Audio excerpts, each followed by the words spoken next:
Anak berusia 7 tahun itu memasukkan tangannya ke dalam panci berisi minyak mendidih. Hanya untuk merasakan kegembiraan yang ditimbulkan oleh rasa sakit. Itu meninggalkan bekas luka yang tak terhapuskan. Ketika dia berumur 15 tahun, dia membawa kucing tetangganya ke hutan dan membunuhnya secara brutal. Anak laki-laki ini benar-benar sakit jiwa. Di sekolah, ditemui seorang dewi dengan gangguan jiwa serupa. Alisa tidak mengetahui bahwa saat ini pikirannya dipenuhi pikiran ingin membunuhnya. Sepulang sekolah, keduanya melakukan kencan pertama dalam hidup mereka. Cium bibir orang lain tanpa emosi apapun. Dalam perjalanan pulang, Alisa proaktif menawarkan diri untuk datang ke rumahnya. Hal ini pun membuka peluang saat hendak mengambil tindakan. Ayahnya kembali ke rumah. Melihat anaknya akhirnya membawa pulang pacarnya. Ayah sangat senang. Ia selalu percaya bahwa orientasi seksual putranya bermasalah. Hubungan keduanya pun berangsur-angsur menghangat. Sebelum berangkat, katakanlah dia akan kembali besok pagi jam 11. Mendengar itu, yang terlintas di benakku adalah bagaimana cara membunuh. Dia bahkan menyembunyikan belatinya di sofa. Keesokan harinya Alisa tiba sesuai jadwal. James dengan hati-hati mengeluarkan belati dari kursi. Tiba-tiba saat itu Alisa meminta untuk kabur dari rumah bersamanya. Secara kebetulan, ayahnya dan segalanya di sini terlalu berlebihan. Jadi dia setuju tanpa ragu-ragu. Dan begitu saja, kedua jiwa yang kesepian itu melakukan perjalanan secara spontan. Sebelum berangkat, ia tak lupa memukul keras ayahnya, lalu mencuri mobilnya. Keduanya terus melaju tanpa tujuan. Segalanya tidak berjalan semulus yang mereka bayangkan. Di atas kapal, terkadang muncul ide untuk membunuh Alisa. Jadi dia pergi ke hutan terpencil. Saat itu, mobil tersebut secara tidak sengaja menabrak pohon di pinggir jalan sehingga langsung berubah bentuk. Untung saja tidak ada yang terluka. Alisa di sampingnya tertawa terbahak-bahak. Tanya Alisa, menurutmu apakah itu akan meledak? Ini tidak seperti film. Begitu keduanya pergi, mobil itu melakukan apa yang dikatakan dan meledak. Keduanya kehilangan satu-satunya alat transportasi dan hanya bisa berjalan kaki. Pada saat ini, dia sekali lagi memiliki ide untuk membunuhnya saat pergi ke kamar mandi. Ketika tiba-tiba paman di sebelahnya mencondongkan tubuh ke arahnya dan mengangkat cakarnya. Tiba tepat waktu untuk mencegah kejadian selanjutnya. Ternyata baru saja saya dan pacar saya sedang mengemudi. Bersiap untuk kabur dari rumah. Di tengah jalan, mobil tersebut menabrak pohon besar. Dan keduanya terpaksa berjalan kaki. Malah aku sama sekali tidak menyukai sifat jiwaku. Dia berpikir jika dia pasti akan sangat bahagia.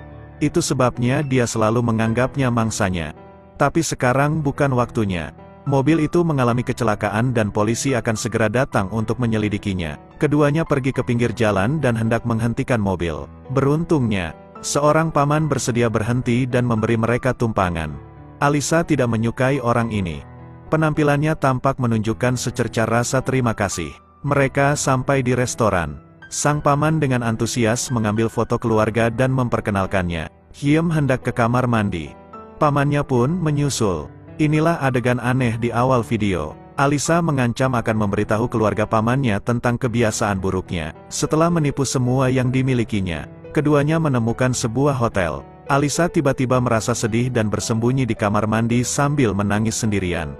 Sekarang berniat membunuh seseorang. Dia mengeluarkan belati yang diikatkan di kakinya dan bersembunyi melalui pintu.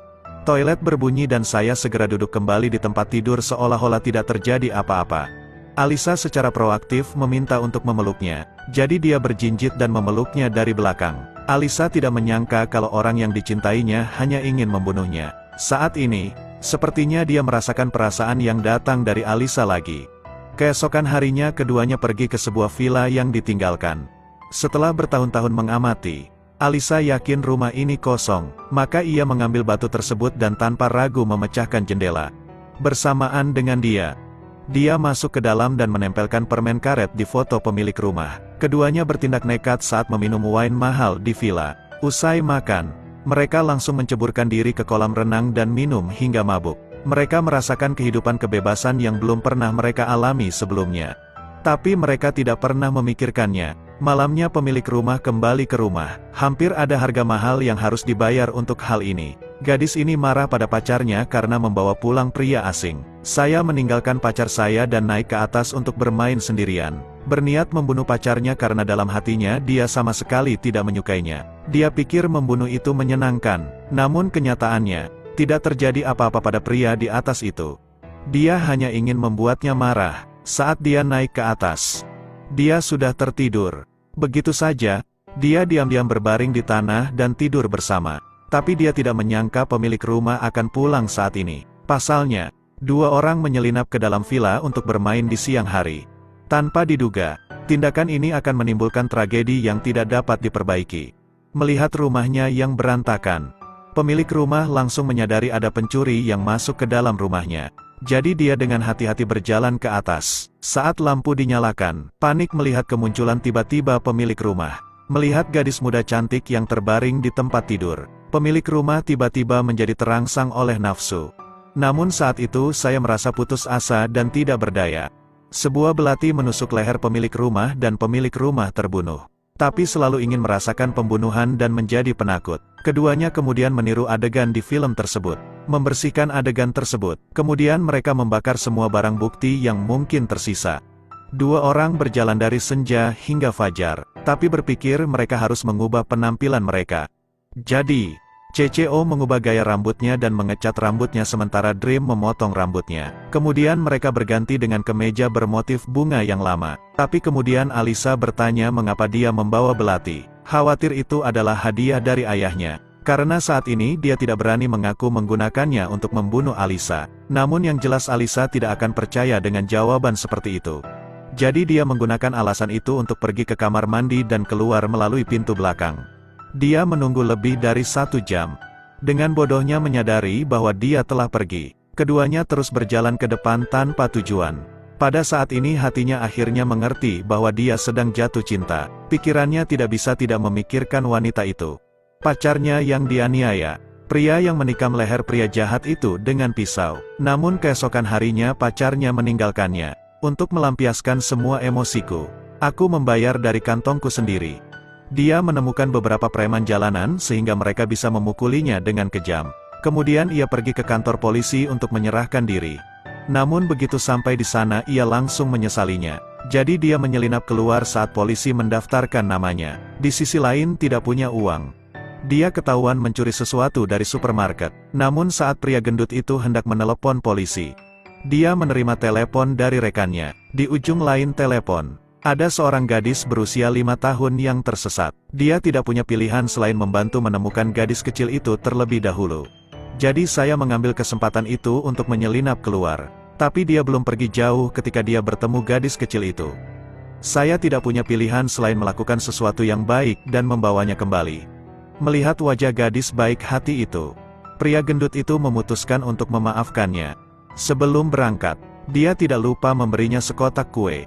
Terima kasih, tolong berhenti mencuri. Namun kini Alisa mulai khawatir. Jelas dia menyelamatkannya, tapi dia meninggalkannya. Jadi dia pergi ke restoran tempat keduanya putus sebelumnya. Dia berharap bisa melihat sosok familiar di sini lagi. Benar saja, si idiot ini masih menunggu di tempat yang sama. Ternyata, dia akan datang ke sini untuk menunggu kedatangannya setiap hari. Setelah dia pergi, bahkan jika kamu bertemu gadis dengan gaya rambut yang sama dengan Alisa di jalan, kamu akan terlihat lebih panjang. Keduanya berdamai dan berjanji untuk menjadi orang baik di masa depan. Namun malam itu, mereka mencuri mobil, berniat menempuh jarak 1000 km untuk menemui ayah Alisa. Dua orang berkendara suatu malam, akhirnya menemukan keberadaan ayahku. Ayah dan anak perempuannya tidak bertemu satu sama lain selama 11 tahun. Sang ayah sangat senang melihat putrinya datang dan mereka berpelukan dengan sangat mesra. Hari-hari berikutnya mereka mengobrol, makan barbecue, dan hidup seperti pasangan bahagia. Saat ini, kedua orang tersebut sudah melupakan pembunuhan tersebut. Karena di sini mereka sadar akan rasa aman yang mereka rasakan sebelumnya. Tapi menurutku mereka tidak akan tinggal lama di sini. Saat keduanya hendak pergi, Sang ayah melihat di berita bahwa putrinya dicari, dan ada bonus besar yang sangat menarik. Bocah itu secara tidak sengaja membunuh seseorang untuk menyelamatkan pacarnya. Namun pada malam harinya ayah saya melihat berita di TV. Putrinya sebenarnya adalah buronan. Dan pelapor juga akan menerima imbalan yang besar. Jadi keesokan harinya ketika mereka berdua bersiap untuk berangkat, sang ayah diam-diam menelepon kantor polisi. Dia kemudian bersiap untuk menyeret mereka berdua pergi. Namun langkah ini sangat diperhatikan. Dia memegang pistol ketika tidak ada yang tahu. Kemudian dia menelepon dan mengatakan bahwa pembunuhan itu tidak ada hubungannya dengan dia dan dia tidak percaya ayahnya akan mengkhianati dia dan pacarnya. "Ayah, kamu orang jahat." Kemudian keduanya memanfaatkan kesempatan itu untuk melarikan diri. Namun saat ini sudah banyak polisi yang datang. Menyadari tidak ada tempat untuk melarikan diri. Bertanggung jawab penuh untuk melindungi Alisa. Tapi bertekad untuk pergi bersamanya. Sebelumnya, dia bisa sepenuhnya patuh. Tapi ini satu-satunya saat dia menolak. Dengan menggunakan popor senjata untuk menjatuhkannya. Polisi salah mengira dia juga korban. Dia kemudian memberanikan diri maju untuk menarik perhatian polisi. Dan hari ini juga merupakan hari ulang tahunnya yang ke-18. Dia pikir dia akan bersama orang yang dia cintai selamanya. Tapi dia tidak menyangka itu akan menjadi hari di mana mereka putus. Pada saat ini, pecahan kenangan mengalir keluar dari kepalanya seperti air pasang. Dengan tembakan, jatuh ke dalam genangan darah selamanya adalah obat terbaik untuk menyembuhkan rasa sakit psikologis. Tak lama kemudian Alisa dan ibunya memutuskan untuk meninggalkan tempat ini. Setelah lebih dari setahun pengobatan, saya akhirnya merasa lega. Namun gambaran indah selalu muncul di benak saya. Hingga lupa ia mempunyai pacar baru dan tak lama kemudian keduanya memutuskan untuk menikah. Namun sehari sebelum pernikahan, saya melihat sebuah mobil diparkir tidak jauh dari situ. Ia terus mengamati secara diam-diam hingga malam tiba. Namun mobil tetap tidak kunjung berangkat, jadi dia berinisiatif untuk memeriksanya. Melihat Alisa datang, mobil langsung menyala dan bersiap untuk kabur. Tapi yang jelas kemampuan mengemudinya buruk, dan dia langsung menabrak pohon di belakangnya. Ini juga secara kebetulan memberikan peluang. Ketika dia membuka pintu mobil dan melihat penampilan orang lain, dia langsung tercengang. Like dan follow untuk melihat episode selanjutnya. Ya Tuhan!